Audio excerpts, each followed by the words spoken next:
Hi, welcome to the Marcus Carey Perspective. I'm Mark Carey. Some of you may not know me, don't know anything about me, and that's fine. As we go along in this podcast, I'm sure there'll be ample opportunity for me to tell you a little bit more about my background and a little bit more about my life and my family and all the things that I think typically over time people get to know the host of a podcast. But I thank you for those of you who already know me for signing on and being a part of this. In the last couple of days, I've had a number of people reach out to me on Facebook and with private messages and phone calls and text messages and say, how do we find your podcast? I've been telling people about it. I wanted to let you know that I'm on Rumble, and Rumble is a platform that is a free speech platform.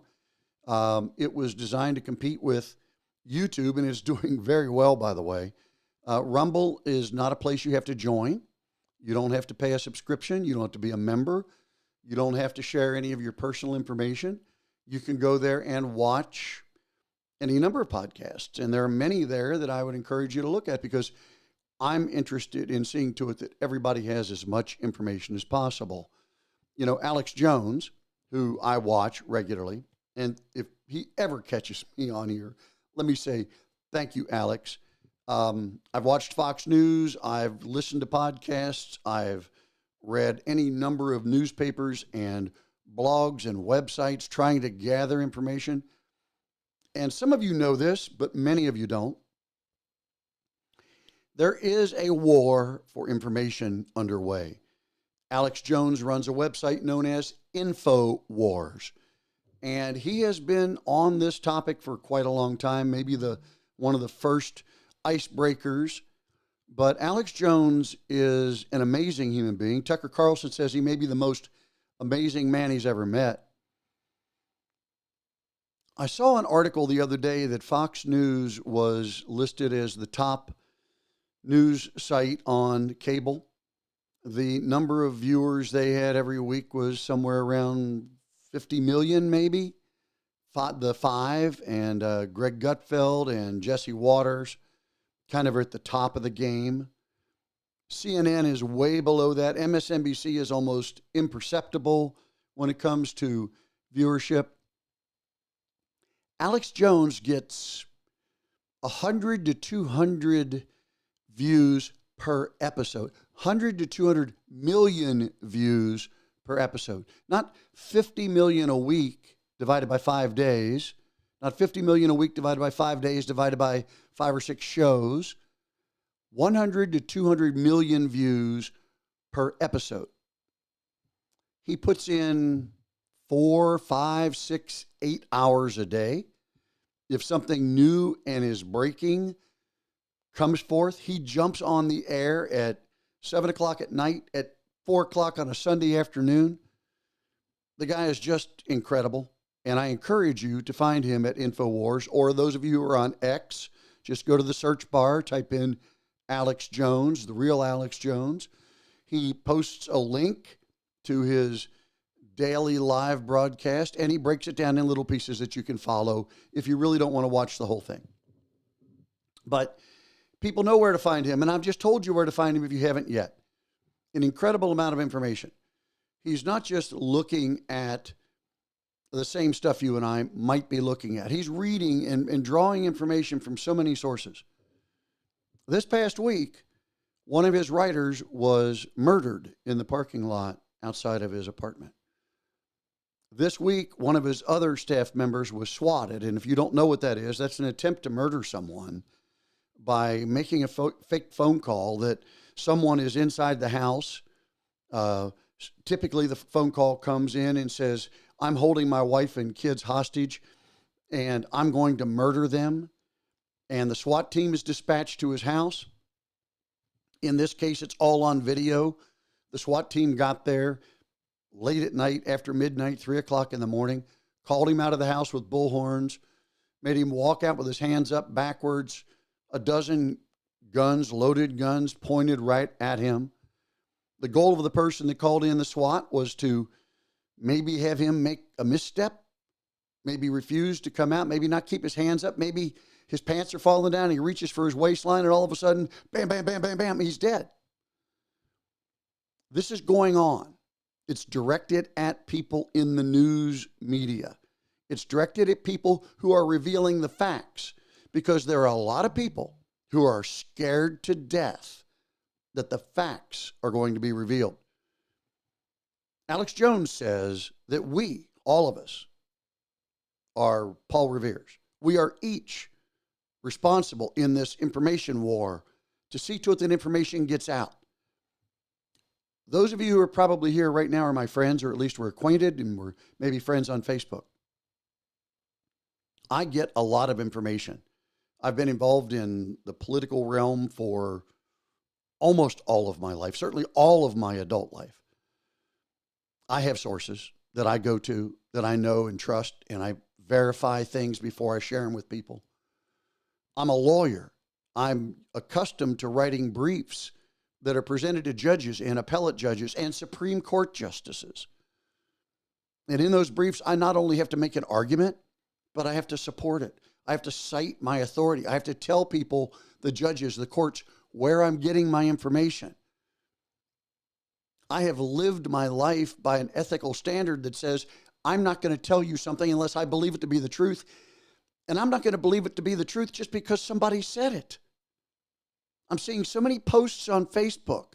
So many people are commenting on things that I post. And when they do, they're typically repeating Democrat talking points. They're repeating something that's in the news that they heard. They're not giving you the resources for it. And in many instances, they're citing things as facts, but they're spinning them. They're not just reciting the facts. They're reciting the facts with an opinion overlay. I support your right to state whatever you want. I support your right to express your opinion anytime you want. But it's confusing the picture. It's confusing people. It's confusing the discussion. There are so many topics I need to cover and want to cover and tell you about and reveal to you things that I have discovered that are not in the mainstream media, that are at sources that I go to that maybe you don't go to. But more importantly, since those of you who know me can find me, I'm not going to send you to a dozen, 15, 20 sources. I'm going to read those. I do this all day. I'm retired from everything else. This is my life because this is my country. And the future belongs to my grandchildren. And the world they're going to live in is not the world I lived in. And training them to live like I was trained to live will not serve them very well going forward because they're in a completely different environment. And so the only thing that I can do when I talk to my grandchildren is to tell them the truth, to tell them facts, to dispel these myths and these rumors and the spin. That's what I'm going to do here. That's what I'm going to do with this podcast. I have 3 episodes up there were starter episodes. I hate to say this, and I apologize, but I was practicing a little bit. If I showed you my studio right now, I saw Dan Bongino the other day.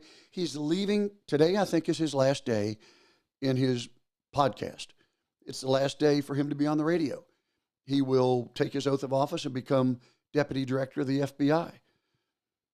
He just completed the construction right before he was invited to be at the FBI of a brand new studio. So I had a chance to see some of that, and I saw his old studio. He said he started in a basement with a microphone and a soundboard and a computer with his wife and one other guy. Well, there's a very small difference between the way he started and the way I'm starting. It's just me with a very small studio, and it's just my wife. I don't even have the other guy yet. But as I reconstituted this studio, as I got it ready to embark upon this important journey at this moment in time and do the research, watch, filter through the BS for you, sort out where the lies are coming from and why people, share with you the motivations for people to lie so that you can understand where they're coming from, why they don't want the truth to come out, why they're willing to commit violence, why they're willing to spend millions of dollars to send people out to burn up Teslas and Tesla dealerships and McDonald's and police stations and cities and cars, why they're willing to attack people and shoot them, why they're willing to SWAT them, why they are so insanely devoted to seeing to it that you don't get the facts. There's a reason for that. And I'm going to expose those reasons on this podcast. Now, today, I made a couple of significant technological improvements in my studio. Tomorrow, I have a few more technological improvements to make. And I'll be back with a full podcast Sunday night. This is just a brief one because I've been away for a while trying to get all this put together. You're in on the ground floor, and I want to ask a huge favor of you. I'm starting off with 100 or so viewers. I want to get to 1,000, then 10,000. I want to get to 100,000. And along the way, I will improve. I will do better. I'll have more information. I'll have a regular schedule. I'll have a reliable broadcast. I'll do live videos, live broadcast streaming. But I'll also do this video podcast. And I want to tell you something about how you get it, how you get this podcast other than off of my Facebook page, how you can follow it and how you can join it. Go to Rumble and look for my page on Rumble, the Marcus Carey Perspective, Voice of Reason podcast. You'll see a banner that looks just like what you're seeing on your screen right now. And you can sign up. You can follow me there. But most importantly, please share this. Share it with other people. Share this video with other people. Tell people what you know about me. Tell people what I've done in the past. Tell people what I've done in politics. Invite them to watch. I make a commitment to you. I am all about doing this to the best of my ability. This is not monetized, but I have to admit, at this moment, it's not very expensive. I've done this before. I had much of the equipment. There's an awful lot of stuff that I have to do yet to make it really worthy of a larger audience. But the main thing I will promise you is that I will tell you the truth, and I will reveal to you my sources for the truth. I have an awful lot of people I know. We're going to have guests. This is not going to be me standing alone. But if you go to Rumble, if you get my podcast, and you can get Rumble on your phone, by the way, it's not necessary that you get on your computer and do this. If you go to Rumble and you want to listen to the podcast, just go to Rumble, load the podcast, and then you don't have to stare at my mug. You don't have to watch the screen. You can if you want. If you're in a place where it's safe to do that, certainly not while you're driving. But if you want to listen to the podcast, all you need to do is turn on the volume. Listen to it through your earphones or your earbuds, or play it on your car radio through your Apple CarPlay, or plugging your phone into your stereo system in your car. Either way, whether you're just listening or you're tuning in to watch, and as you tune in to watch, we'll have more and more information on the screen, like I just showed you the banner of my podcast at Rumble. We'll have more video graphics. We'll have videos, and we'll have documents to back up what I'm saying. I want to thank you for tuning in today. It's Friday. Have a great weekend. Remember, tomorrow is the Ides of March, when Julius Caesar was stabbed in the back by one of his own. I would caution everybody, caution you as a Paul Revere, that we are in precarious times, dangerous times. And I will be back on the air if news breaks, and it's essential that I come. But I will be back on Sunday evening with my new podcast, and an opportunity for me to give you the essential information that you're going to need come Monday morning to start your new week. You'll be informed. You'll be filled in. You'll have the resources.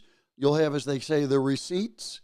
And if you engage in a debate with somebody on Facebook or at work or anywhere else, you'll be armed with the information and the truth, which is, my friends, the definition of the Marcus Carey perspective.